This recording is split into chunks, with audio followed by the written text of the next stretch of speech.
मोहन राकेश। चलिए थोड़ा सा इनके बारे में लिख लीजिए।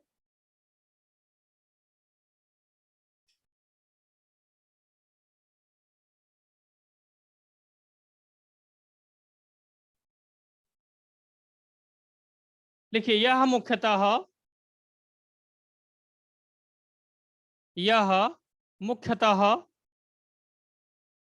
नाटककार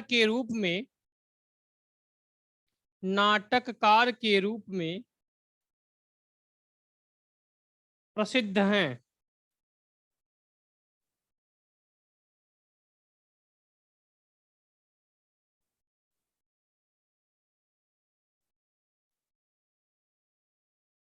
लिखिए, प्रमुख रचनाएं।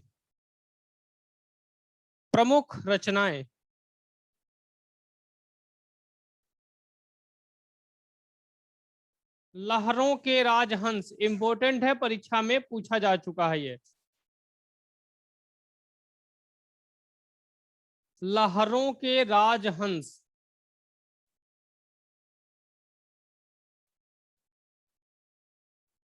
आषाढ़ का एक दिन।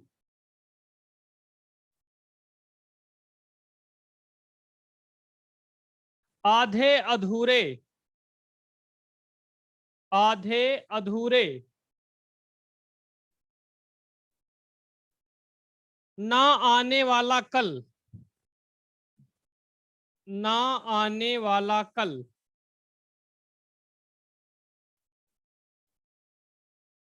अंधेरे बंद कमरे।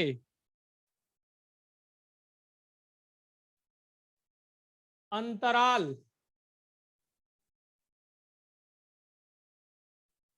फौलाद का आकाश। आज के साए।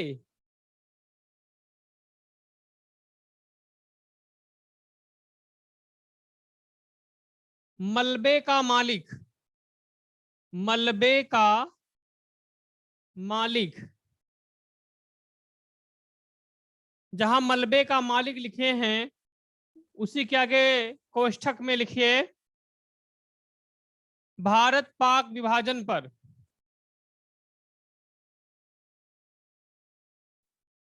भारत पाक विभाजन पर।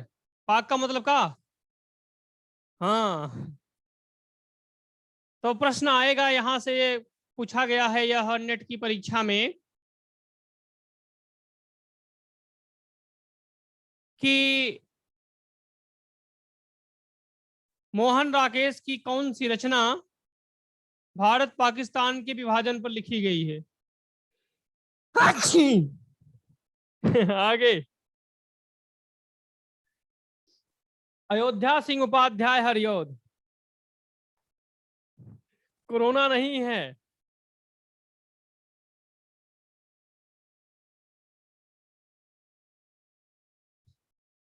हाँ, समझ गए हैं।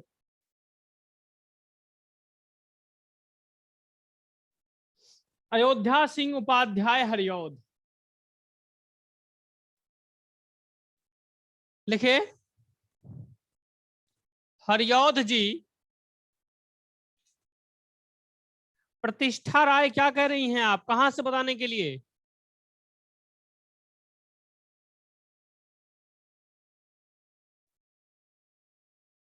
प्रतिष्ठा राय।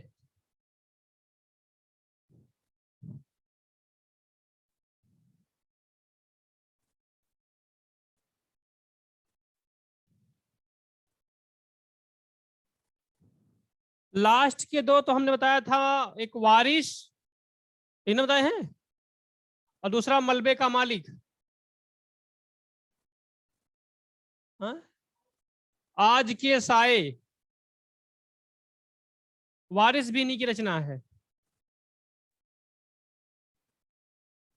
वारिस ने लिखाए थे, लिख लिया वारिस। अब लिखना है अयोध्या सिंह उपाध्याय हरिऔध।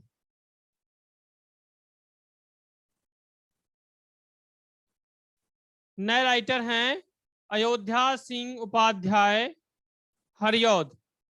लिखिए, हरिऔध जी ठेठ हिंदी में उपन्यास लिखने वाले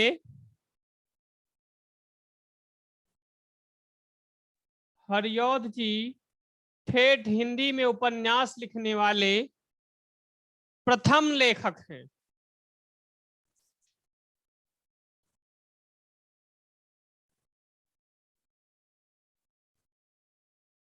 लिखिए रचनाएं, प्रमुख रचनाएं।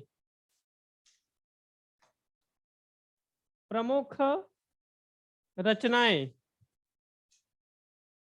प्रिय प्रवास, प्रिय प्रवास, कोष्ठक में लिखिएगा 1914,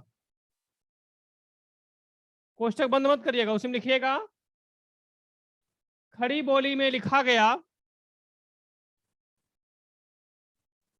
हिंदी का प्रथम महाकाव्य। खड़ी बोली में लिखा गया हिंदी का प्रथम महाकाव्य। क्लियर हो गया? प्रिय प्रवास लिखा कब गया है? 1914 ईस्वी में, और यह हिंदी का क्या है? हिंदी खड़ी बोली का प्रथम महाकाव्य। आगे पद्म प्रसून, पद्म प्रसून, चुभते चौपदे, चुभते चौपदे, चोखे चौपदे,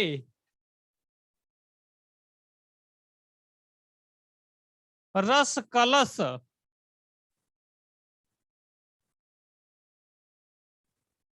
वैदेही वनवास,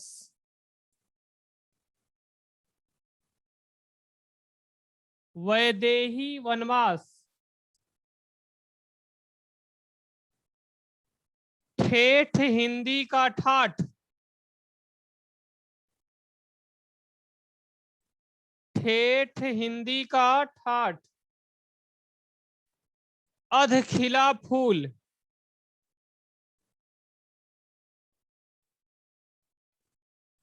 अध खिला फूल। चलिए आप सभी लोग बताइए, अध खिले फूल को क्या कहते हैं?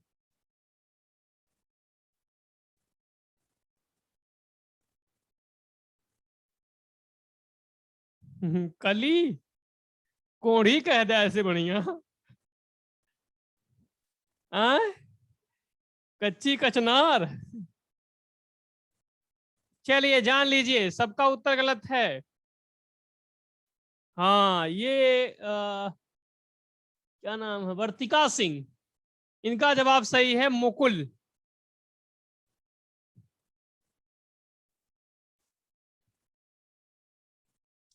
अधखिले फूल को कहते हैं मुकुल।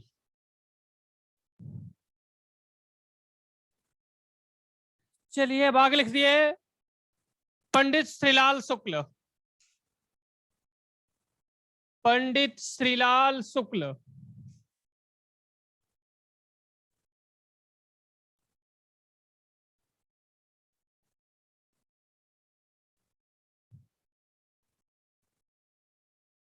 इनके बारे में कुछ नहीं है, रचनाएं लिख लीजिएगा, प्रमुख रचनाएं।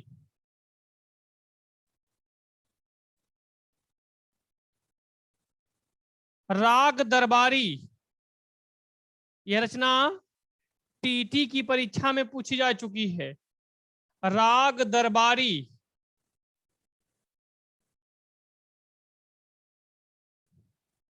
राग दरबारी इसलिए महत्वपूर्ण है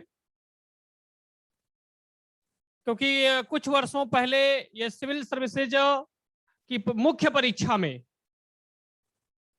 यानी आईएएस और उत्तर प्रदेश जो है उत्तर प्रदेश पीसीएस, इन दो परीक्षाओं में मुख्य परीक्षा के रूप में इस किताब को रखा गया था। बाद में दिव्या भी आई, अब इस समय जो है गोदान चल रही है। गोदान के बारे में हमने बता दिया था कल ही परसों कि आज जो वर्तमान पैटर्न है यूपीएससी का, उसमें राग दरबारी ये पंडित श्रीलाल शुक्ल की रचना है। दिव्या है यशपाल की, आगे बताएंगे भी आपको। राग दरबारी हो गया। अज्ञातवास, अज्ञातवास। आदमी का जहर,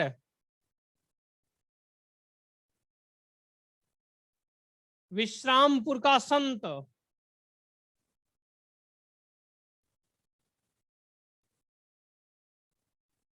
सूनी घाटी का सूरज,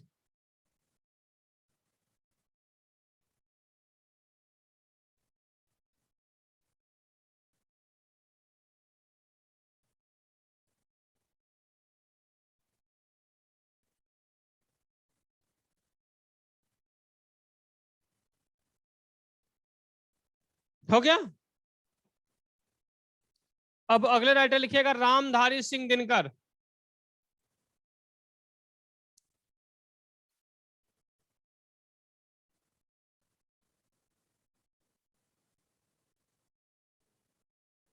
रामधारी सिंह दिनकर,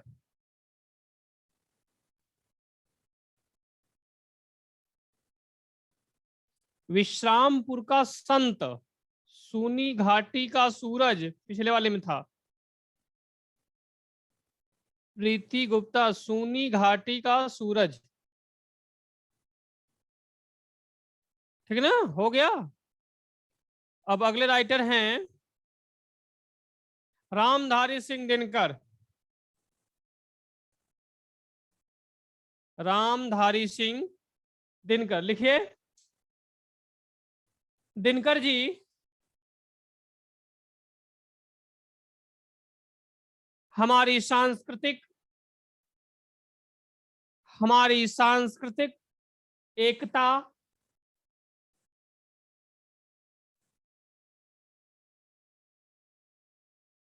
राष्ट्रभाषा और राष्ट्रीय साहित्य के कवि हैं। और राष्ट्रीय साहित्य के कवि हैं।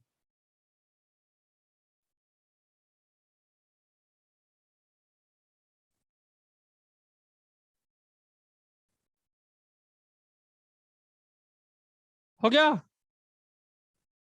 इनकी प्रसिद्ध रचना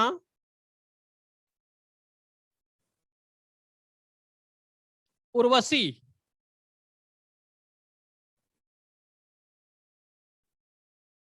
उर्वशी के लिए 1972 ईस्वी में 1972 ईस्वी में भारत सरकार ने इन्हें ज्ञानपीठ पुरस्कार दिया था। सरोज मौर्य, सूनी घाटी है, खूनी घाटी नहीं, सूनी।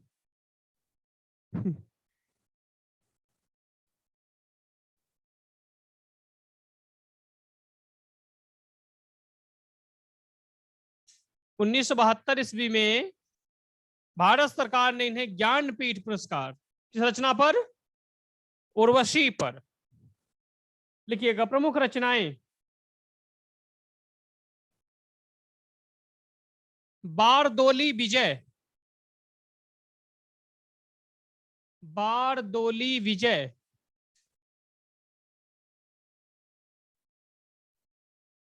प्रणभंग, रेणुका, हुंकार, रसवंती, कुरुक्षेत्र,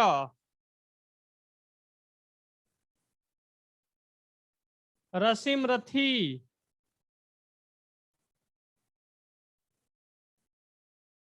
परशुराम की प्रतीक्षा, परशुराम की प्रतीक्षा,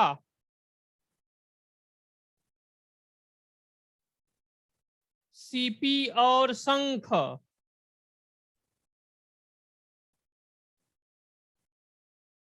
सीपी और शंख। आत्मा की आंखें।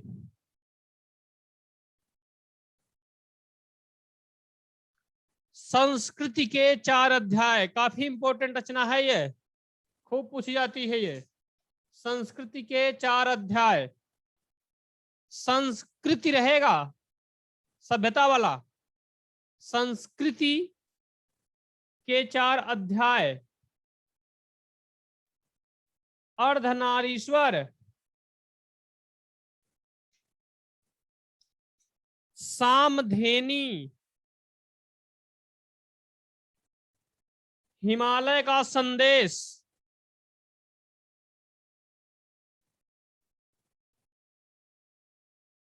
मिट्टी की ओर,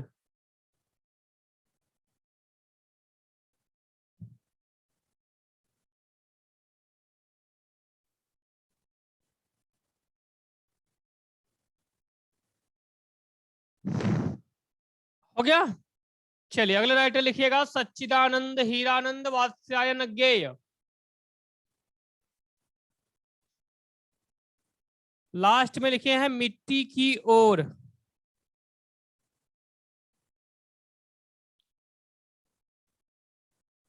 सच्चिदानंद हीरानंद वात्स्यायन ज्ञेय।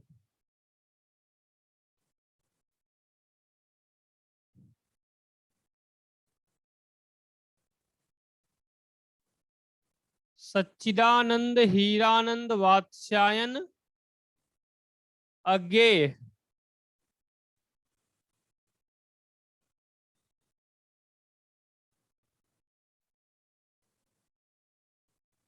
लिख दें?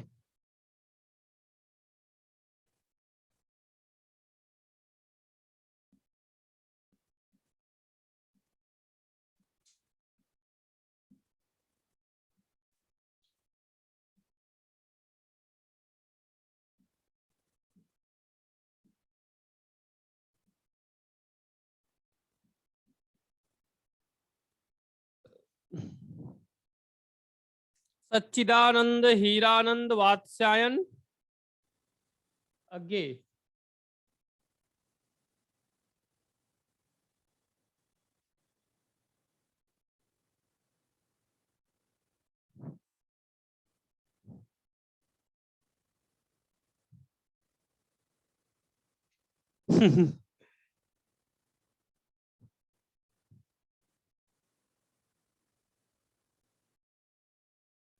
हाँ हाँ हाँ, इतना बड़ा नाम है कि ये टेट की परीक्षा नहीं, काल में नहीं आएगा। चलिए लिखिए।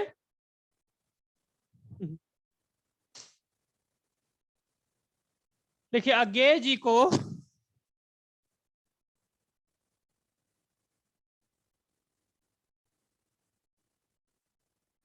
अज्ञेय जी को कठिन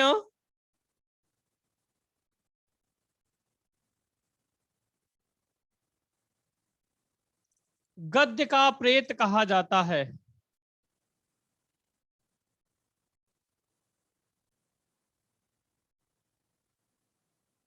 कठिन गद्य का प्रेत कहा जाता है। इनके निर्देशन में ही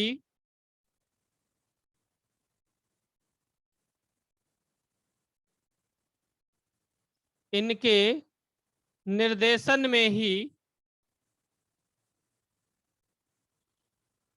तार सप्तक का गठन होता है। तार सप्तक।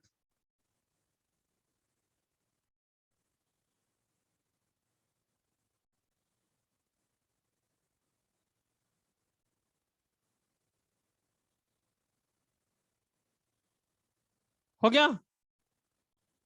चलिए आगे लिखिएगा। रचनाएं, प्रमुख रचनाएं।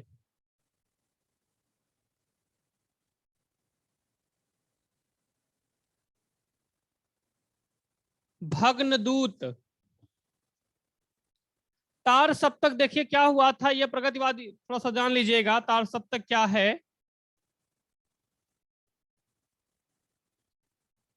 देखिए 1943 51, 59, 79, ये 4 तार सप्तकों की स्थापना इन्होंने किया। इसमें क्या हुआ कि एक तार सप्तक में 7 कवि थे। कितने कवि थे? 7 कवि थे। और 7 कवियों का मुख्य उद्देश्य यह हुआ करता था कि वह प्रगतिवादी काव्य का सृजन करना और समाज का यथार्थ वर्णन करना। यथार्थ मतलब जैसा समाज में हो रहा है वैसा ही, क्योंकि कवि होता है काल्पनिक, कल्पना, बहुत कल्पना करता है। तो इनका मानना यह था कि जो समाज में वास्तविक घटनाएं घटित हो रही हैं उसको कविता में जो लाया जाए। आपने देखा होगा कि वीर गाथा काल में जनता का कोई दुख दर्द नहीं लिखा गया। सभी जो है जितनी भी समस्याएं हुआ करती थी, जितने भी सुख हुआ करते थे राजा महाराजा के, भक्ति काल में आप आएंगे सब भगवान में, चाहे वह कृष्ण काव्य रहा हो, राम काव्य रहा हो, ज्ञानाश्रयी रहा हो, प्रेमाश्रयी रहा हो। वही हाल जो है फिर रीति काल में केवल श्रृंगारिक रचनाएं हुई। जब आधुनिक काल आता है तो लोगों ने कहा कि जो जनमानस है, जिनकी वास्तविक समस्याएं हैं, वह कविता में रखी जानी चाहिए। इसके पहले आपने देखा होगा कि जो बताए हैं अभी, इसी का वर्णन होता था। भारतेंदु जी इसमें अच्छा प्रयास करते हैं कि इन्होंने उस समय भारत की तात्कालिक स्थिति का यथार्थ वर्णन करने का श्रेय इनको, क्योंकि उस समय भारत गुलाम था। किसका? अंग्रेजों का। और उन्होंने एक रचना लिखा, भारत वर्षोन्नति कैसे हो सकती है, आप लोग पढ़े होंगे कक्षा 12 में। भारत वर्षोन्नति कैसे हो सकती है, जिसमें इन्होंने बताया कि हमारे हिंदुस्तानी भाई लोग क्या हैं? रेलगाड़ी के डिब्बे। क्या हैं? रेलगाड़ी के डिब्बे। डिब्बे कितने भी लग्जरी क्यों ना हो, कितने जो राजशाही क्यों ना हो, बिना इंजन के सब बेकार है। कितना बढ़िया लग्जरी डिब्बा बनाया था तुम, लेकिन जब तक इंजन नहीं है तो वो क्या है? बेकार है। वैसे ही हमारे भारतीय हैं, जब तक इनसे कहा नहीं जाएगा तब तक ये करने वाले नहीं हैं। हाँ, एसी वाला हो, कोनो हो, सब बेकार है। बिना इंजन के सब बेकार, क्योंकि जितने भी वो बोगी है उसको कौन खींचता है? इंजन। वैसे हमारे हैं भारतीय, जब तक कहा न जाए तब तक कुछ करेंगे नहीं। अरे आप देखे होंगे आपके आस पड़ोस गांव में जब कोई कार्यक्रम होता है, जब तक बुलावा ना दिया जाए, ठीक ना, तब तक जाइए ना, भले कुर्सी लगाए के देखिए।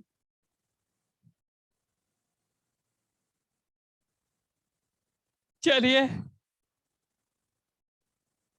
आगे, कहां बताना था?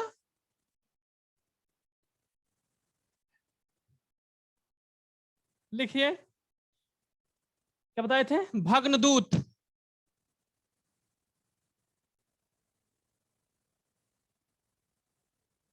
हो गया। सुनहले शैवाल। शेखर एक जीवनी।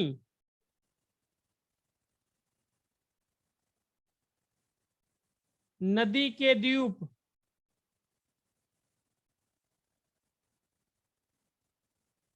सागर मुद्रा।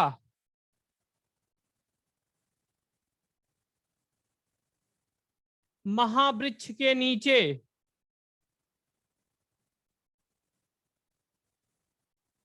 हरी घास पर क्षण भर।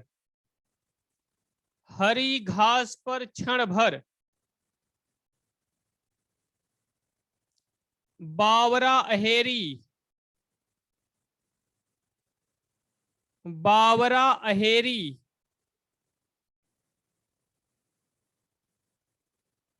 अरि ओ करुणा प्रभामय। अरि ओ करुणा प्रभामयी।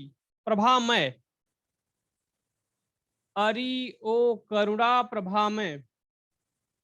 आंगन के पार द्वार, इंपॉर्टेंट है, कई बार पूछा गया है। आंगन के पार द्वार, असाध्य वीणा, इसको अंडरलाइन करते जाइएगा।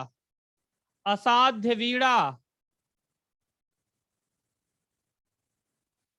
एक बूंद सहसा उछली,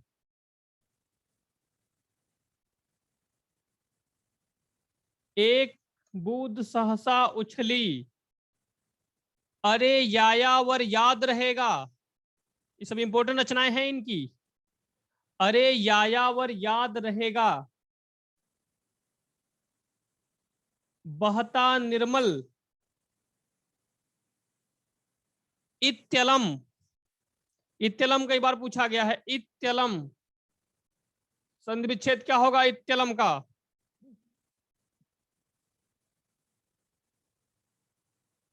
इतिधन अलम। कितनी नाव में कितनी बार, कितनी नाव में कितनी बार, कितनी नाव में कितनी बार। थोड़ा सा ये रचना के बारे में लिख लीजिएगा। लिखिए, इस रचना पर, इस रचना पर 1978 ईस्वी में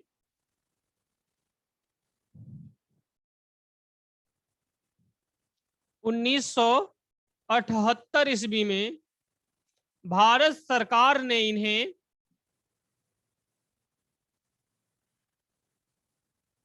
भारत सरकार ने इन्हें ज्ञानपीठ पुरस्कार दिया।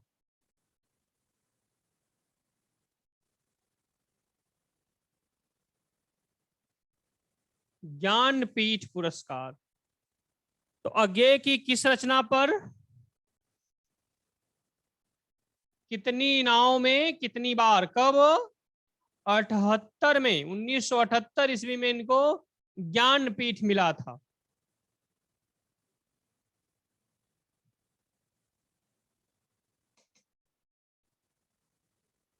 अब अगले राइटर हैं अमीर खुसरो।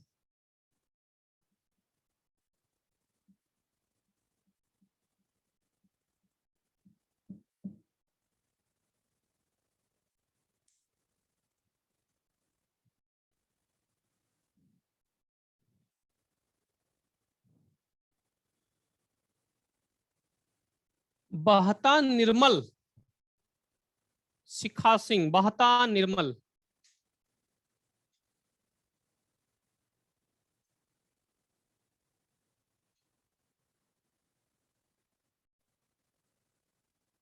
अमीर खुसरो, चलिए थोड़ा सा अमीर खुसरो के बारे में जान लेते हैं, क्योंकि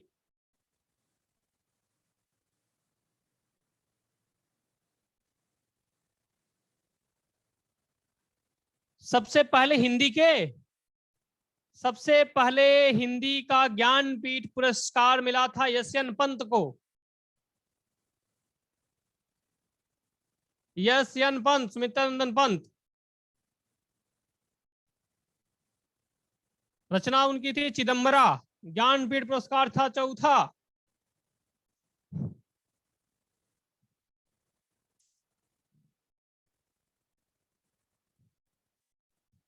चलिए,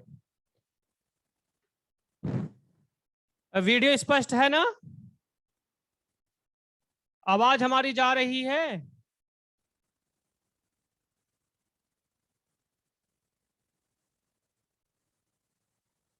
ठीक है, चलिए अमीर खुसरो के बारे में जान लेते हैं। देखिए, अमीर खुसरो को जानने से पहले हमने शायद कभी जिक्र किया था, आप लोगों को बताए थे भी जल्दी ही। ख्वाजा मोइनुद्दीन चिश्ती,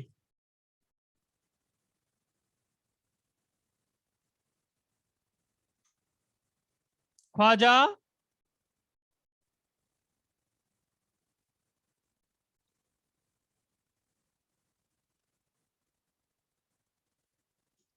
आवाज स्लो आ रही का हमारी?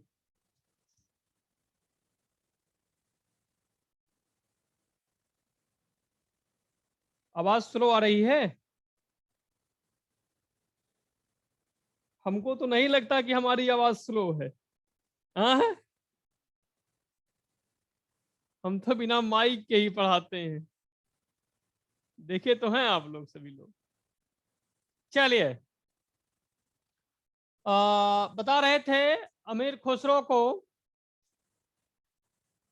ख्वाजा मोइनुद्दीन चिश्ती भारत में चिश्तिया संप्रदाय के प्रवर्तक, और इन्हीं के शिष्य थे निजामुद्दीन औलिया। कौन? निजामुद्दीन औलिया। और निजामुद्दीन औलिया के शिष्य थे अमीर खुसरो।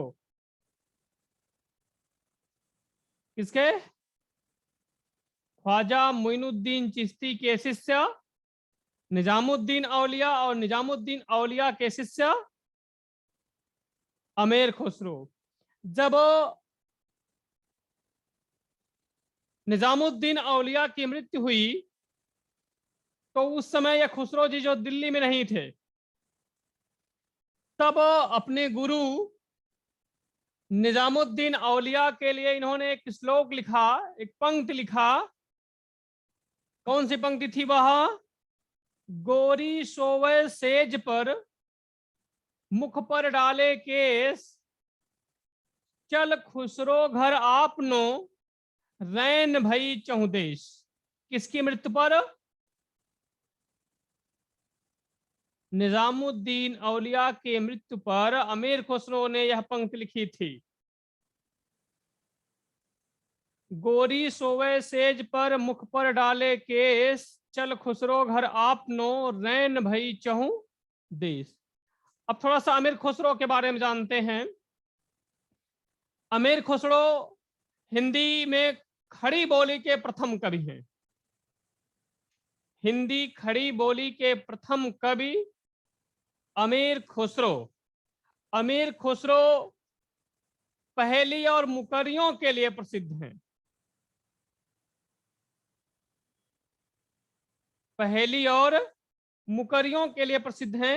एक प्रश्न कभी कभी यहां से इस टाइप में आ जाता है कि आधुनिक हिंदी में पहेली और मुकरियों के लिए कौन प्रसिद्ध है?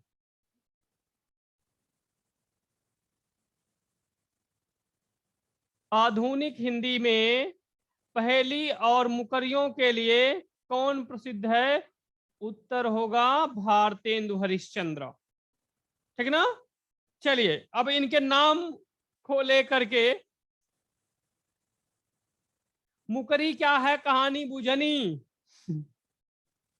बुझनी लिखिए। अमीर खुसरो खड़ी बोली हिंदी के, अमीर खुसरो खड़ी बोली हिंदी के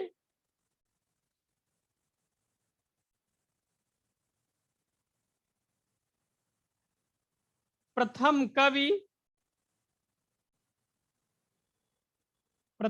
कवि, तथा प्रसिद्ध सूफी संत थे। तथा प्रसिद्ध सूफी संत थे। इनका वास्तविक नाम, इनका वास्तविक नाम अबुल हसन, इनका वास्तविक नाम अबुल हसन या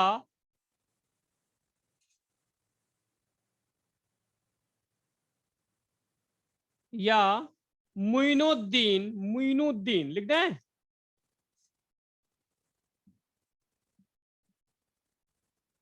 मुइनुद्दीन खुसरो था।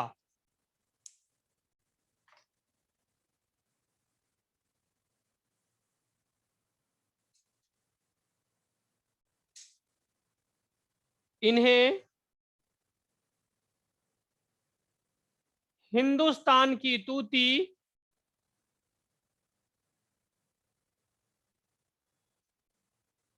इन्हें हिंदुस्तान की तूती,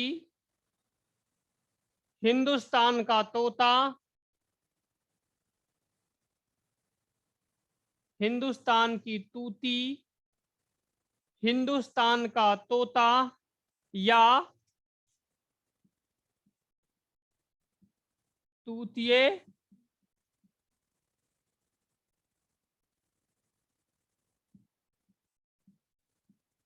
तूतिए हिंद कहा जाता है।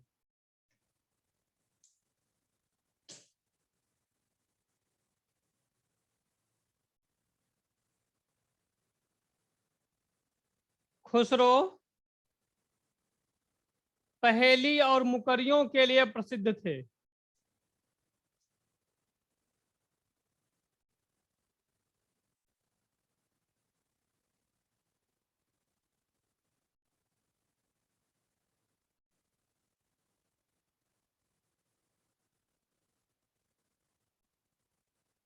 रचनाएं लिखिएगा।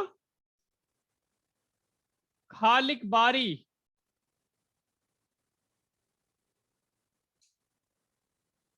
खालिक बारी, हालात ए कन्हैया,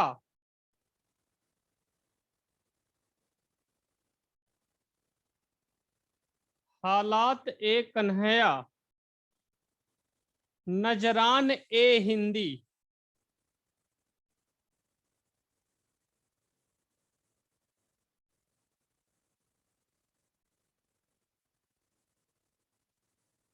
नजरान ए हिंदी। फिर से मिला लीजिएगा।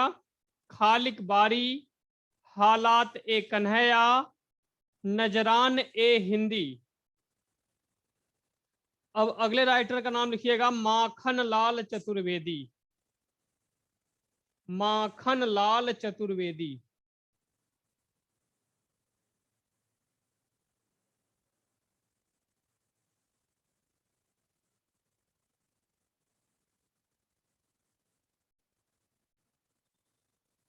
तूतिए हिंद क्लास ओपन होगी तब उस दिन इनके बारे में काफी चर्चा हो जाएगी, क्योंकि अमीर खुसरो को बताना 2-4 मिनट की बात नहीं है।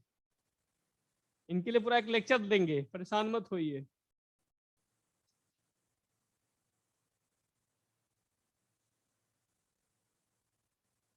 ठीक है ना। चलिए, अगले राइटर है माखन लाल चतुर्वेदी। इनको देखते हैं कल। आज के लिए इतना ही।